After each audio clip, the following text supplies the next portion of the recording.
من الجزائر إلى موريتانيا، طريق تندوف في الزويرات. ما حكاية هذا الممر الحدودي؟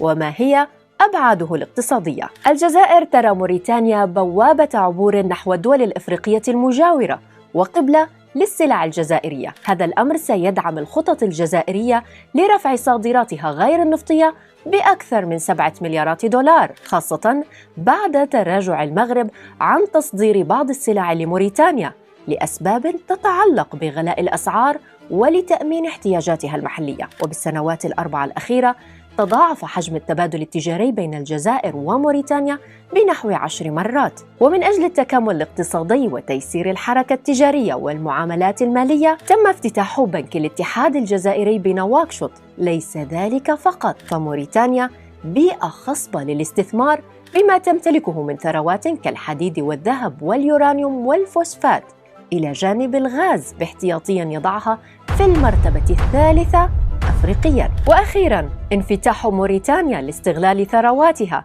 من سيكون في الصفوف الأولى للاستثمار؟